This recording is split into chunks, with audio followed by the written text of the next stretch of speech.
ओम नमः शिवाय, ओम नमः शिवाय, ओम नमः शिवाय, ओम नमः शिवाय। चित्तीय सर मुनिवर अडस्ट जी से भेंट। श्री महादेव जी बोले, हे पार्वती, उस दिन मध्याह्न के समय श्री रामचंद्र जी छुट्टी सीता और लक्ष्मण अगस्त मुनि के छोटे भाई अग्नि जीव मुनि के आश्रम में पहुँचे। उन्होंने उनकी भली प्रकार पूजा की, फिर उनके दिए हुए तन मूल फल आदि खाता। दूसरे दिन प्रातः उठते ही अगस्त मुनि से आश्रम को चले। वहाँ आश्रम समस्त ऋतुओं से फल और पुष्पों से परिपूर्ण विविध वन्य पशुओं से सेवित तथा नाना कार्य पक्षियों से गुंजायमान नंदन वन के समान सुशोभित था। वह ब्रह्म ऋषियों और देव ऋषियों से सेवित था तथा उससे चारों ओर ऋषियों का आश्रम सुशोभित थे। इस प्रकार वह साक्षात दूसरे ब्रह्मलोक के समान जान पड़ता था। आश्रम के बाहर रहकर श्री रामचंद्र जी ने सूटेश्वर मुनि से कहा, हे सूटेश्वर, तुम सीधी मुनिवर अगस्त जी के पास जाकर उन्हें सीता और लक्ष्मण सहित मेरे आने की सूचना दो। तब सूटेश्वर बड़ी प्रसन्नता की बात है ऐसा कहकर सीता से गुरु जी के आश्रम में गए। वहाँ जाकर सूटेश्वर ने देखा कि मुनि से अगस्त मुनि मंडली से विशेषतया राम भक्तों से जुड़े हुए बैठे और अत्यंत भक्तिपूर्वक अपने शिष्यों को राम मंत्र की व्याख्या सुना रहे। यह देखकर सूटेश्वर उनके पास गए और उन्हें विनय पूर्वक दंडवत प्रणाम कर सुबुद्धि सूटेश्वर का ब्रह्मन दशरथ कुमार श्री राम सीता और लक्ष्मण के साथ आपके दर्शनों के लिए आए हैं और अंजलि बांधे आश्रम के बाहर खड़े हैं। अगस्त जी बोले, तवत्स, तुम्हारा कल्याण, तुम सीधी मेरा हृदय स्थित भगवान राम तो ले आओ। मैं उनके दर्शनों की इच्छा से उन्हीं का ध्यान धरता हुआ यहाँ रहता हूँ। ऐसा कर वह सीधी मुनियों के साथ उठकर स्वयं श्री रामचंद्र जी के पास आए। उनसे अत्यंत भक्तिपूर्वक बोले, हे राम, आइए, आपका कल्याण हो। आप बड़े भाग्य से आपका समागम हुआ। आज का दिन सफल है। आज मुझे मेरे प्रिय अतिथि प्राप्त हुए हैं। मुनीश्वर को आते देख श्री रामचंद्र जी अत्यंत आनंदित हो लक्ष्मण सीता से पृथ्वी पर दंड के समान लेटते गए।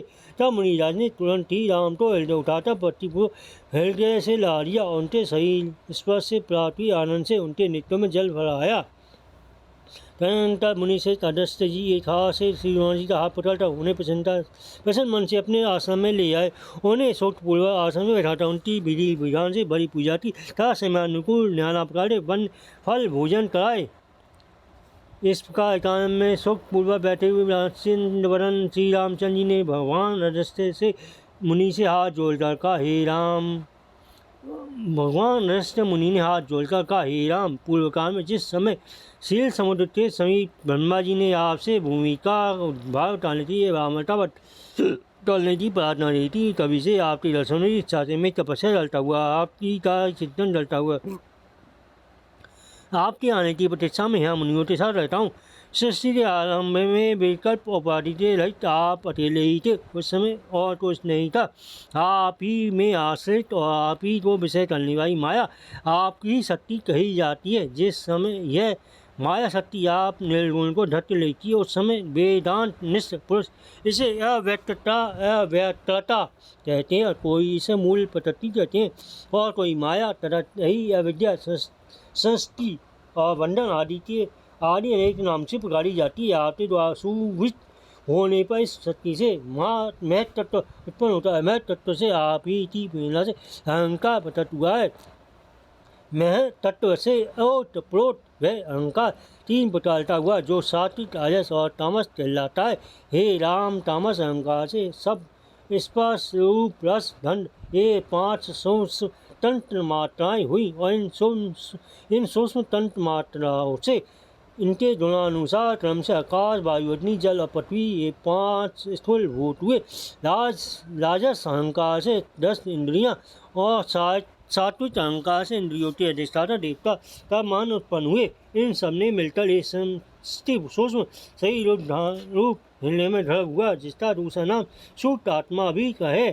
फिर स्थूल भूत से मुँह से विराट उत्पन्न हुआ और विराट पुरुष से यह संपूर्ण स्थावर जंगम संसार प्रकट हुआ। हे जगदीश्वर, काल और क्रम से आप भी देव, त्रियत, मुनि, मनुष्य आदि योनियों में प्रकट हुए हैं।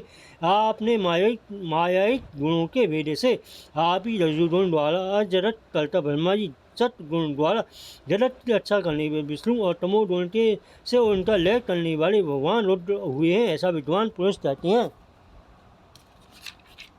हे राम भूतिते सत्व रज और तम, इन तीनों गुणों से प्राणोटी क्रम से जाकर स्वप्न सुप्ति ये तीनों अवस्थाएं होती हैं। पर आप इन तीनों से सर्वथा पृथक शासी चित्त स्वरूप और विकारीय हे रघुनंदन, जिस समय आप सृष्टि रूपी लीला का विस्तार करना चाहते हैं उसी समय माया को अंगीकार कर गुणवान से हो जाते हैं। राम, आपकी ये माया सदा विद्या अविद्या दोनों रूप से भासती है। जो लोग प्रवृत्ति मार्ग में लगे रहते हैं वे अविद्या से वशीभूत हैं, और जो वेदांत अर्थ का विचार करने वाले निवृत्ति प्राण आपकी वृत्ति में निरत हैं वे विद्या में समझे जाते हैं। इनमें से जो अविद्या से वशीभूत है वे सदा जन्म मरण रूप संसार में फंसे रहते हैं, और जो विद्याभ्यासी हैं वे ही नित्य मुक्त हैं। संसार में जो लोग आपकी वृत्ति में तत्पर आप ही के मंत्र की उपासना करने वाले होते हैं उन्हीं के अंतःकरण में विद्या का प्रादुर्भाव होता है और किसी को नहीं।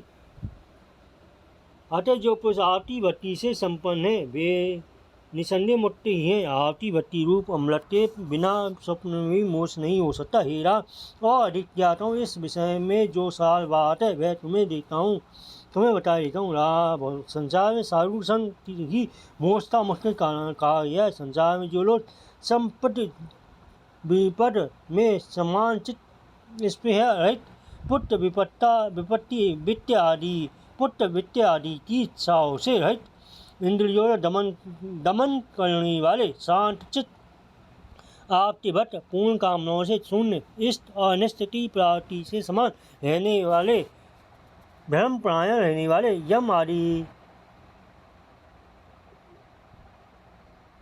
संहीन समस्त कर्मों का त्याग करने वाले सर्वदा ब्रह्मपरायण रहने वाले यम आदि गुणों से संपन्न तथा जो तुझ मिल जाए उससे संतुष्ट रहने वाले होते हैं वे ही साधु हैं।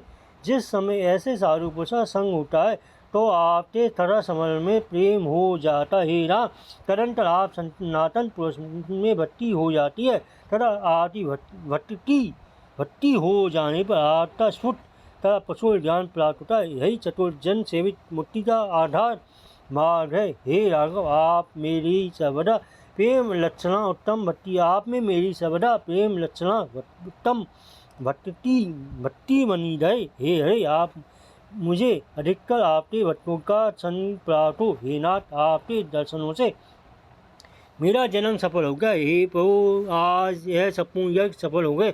मैंने बहुत समय से अनन्य भाव से तपस्या की है। हे राम, आज जो मैंने आपकी प्रत्यक्ष पूजा की उसका है उस तपस्या का ही फल है। हे राधा, सीधा सहित आप सर्वदा मेरे हृदय में निवास करें, मुझे चलते फिरते सदा आपका स्मरण बना रहे।